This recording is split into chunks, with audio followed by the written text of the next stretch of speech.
course, you could have corrected that. Okay. I don't know. I don't know what. Yeah, that's right. Good. Well, I'm getting free time, I'm going to be using it. Let's see. So, if you don't know me, my name is Matt Rantanen. I am the Director of Technology for a group called Southern California Tribal Chairmen's Association, which is 19 tribes located in San Diego, predominantly San Diego County, California. And in 2001, we started a program called the Tribal Digital Village, which is essentially the only way that the tribes were able to get internet service to their reservations in San Diego. A lot like some developing countries and emerging nations, we don't have access to a lot of stuff on reservations. Even though we are in the U.S. and we're surrounded by all this technology and all this money and all this other U.S. type stuff, we are left behind. We are sovereign nations that are located within the boundaries of the states, and we are kind of left alone so that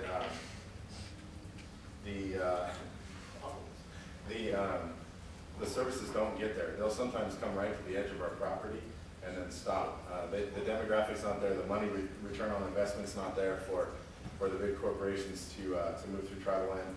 A lot of times there's negotiation issues with essentially building infrastructure on tribal land due to artifacts found in the ground, burial sites that aren't documented, just general things like that. We're not allowed to allow them to dig on tribal land. So there's a real impasse. It's kind of, a double-edged sword. We have issues with them bringing their services. They have issues because we don't have enough people to pay the money. So we created this network. It is essentially 350 miles of point-to-point and point-to-multipoint network links. We're using, mostly unlicensed or license-free spectrum and point-to-point microwave. We have no power to our backbone. Our backbone runs as the crow flies, or whatever bird you want to choose, about 80 miles from point to the furthest distance from our data center.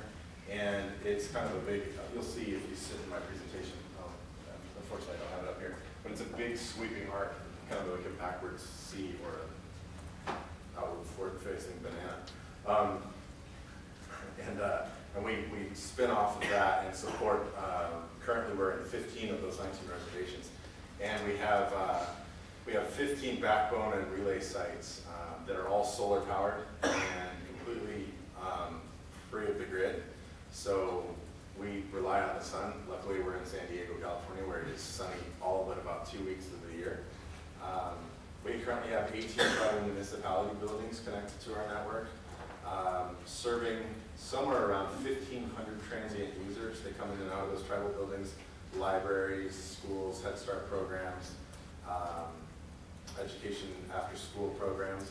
We have, let's see, in 2009 summer, I believe it was right around July, we started rolling out a for-profit side of this network to bring a revenue stream in to sustain it without me having to chase federal grant money and private grant money.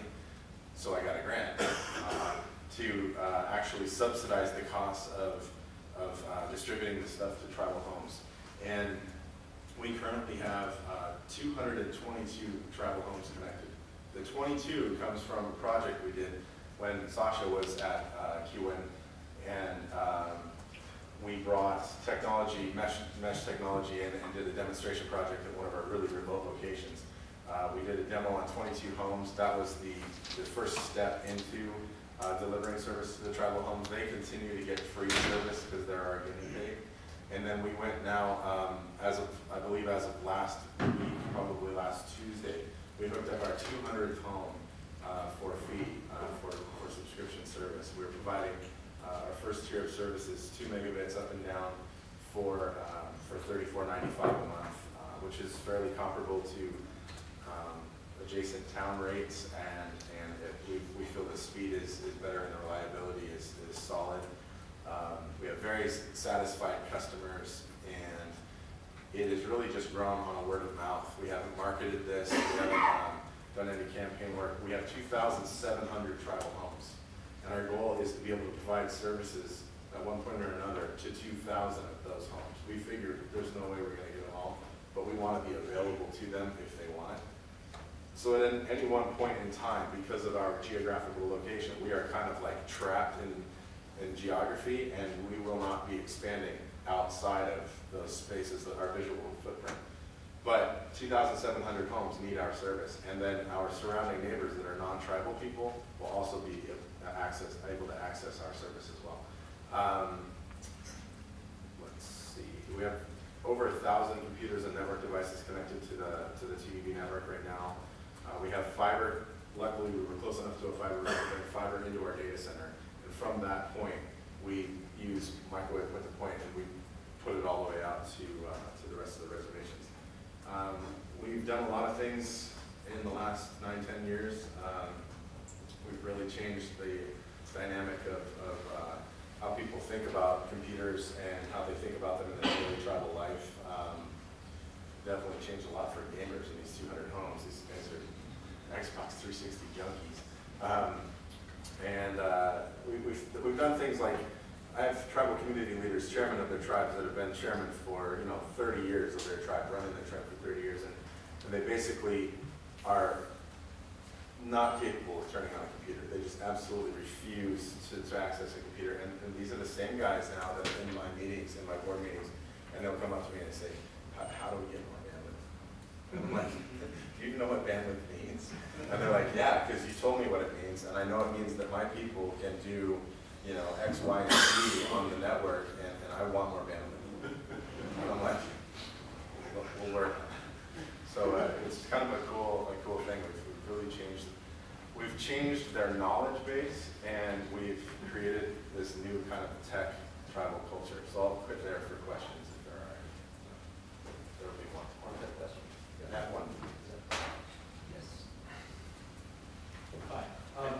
You mentioned that the Indian tribes are technically sovereign nations. Yes. The Navajo have actually created their own telecom regulatory authority. Right. Are other tribes looking at doing that? They're big enough, yeah. I think, I want to say Cheyenne River is working on something like that.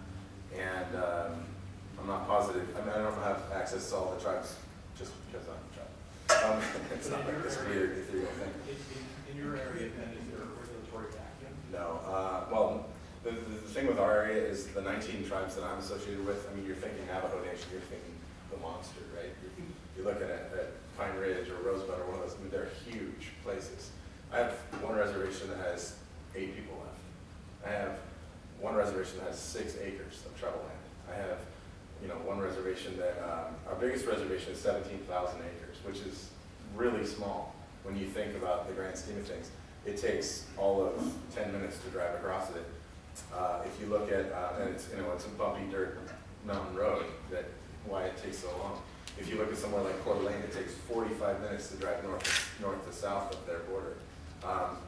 So they have a larger population, and they have a bigger need for something like that, because they can, they can really control their area. They have a big space to service, and they have a lot of opportunity for their people.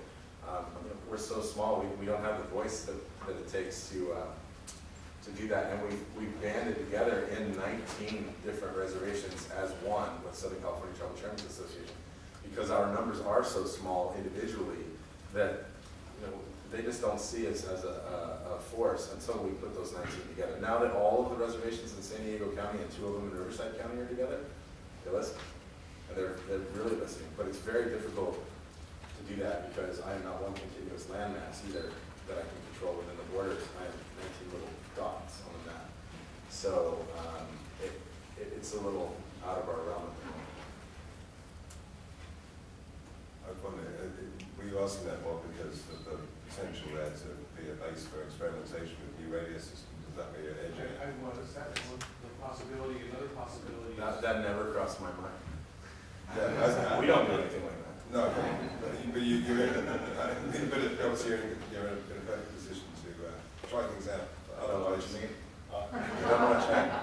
No, actually, and I'd to say this kind of thing. You know, a previous chairman of the FCC, while visiting the Tribal Digital Village, I won't name his name, pictures on the site, you know, he pulled me aside and he said, you know, do it. And if we see it and we tell you to stop, then stop. Go for it. Try it. So as long as you're respectful of your neighbors, I think on tribal land, you can do a lot of stuff. There have been projects that have pushed that envelope, you know, tried to tear that envelope open and throw it in the trash. And basically, they've been trying to say, look, it's sovereign, we can do whatever we want. The FCC doesn't rule us. But we have a very unique relationship with the federal government because we are sovereign nations. That is our relationship to the U.S. government. We do not deal with state government. We go directly to the Fed. So when one of our tribal leaders has a really serious issue with any of the departments of the United States government, they speak to the head of that department. They don't go through the staffers, they don't go through any of it. It is direct relationship, leader to leader of the department, and then to Obama as well. And we've had, over the last year, we've had a really good opportunity with, and actually, did you just get the email today, or it was yesterday? Jeffrey Blackwell announced the official announcement of the Department of, what's the title again? It's the Office of Native Affairs and Policy. Yeah, Office of Native Affairs and Policy at the Federal Communications Commission. Spans all 5 of the bureaus, goes all the way to the top. And Jeffrey Blackwell, who is a Chickasaw, Omaha, and Choctaw Indian, who has worked at the FCC prior, who's a lawyer, and as a real good friend of many people in this room, is the head director, chief, if you will, of that department at the FCC. And so it's really opening a lot of doors for us. Funding, you know, opportunity, test beds for products, you know, things like that, where it's not like we have to do it hidden. It's kind of like, okay, you test that, go ahead. On that, we're Yeah. going to have to cut this Yeah, off. sorry. But thank you very much.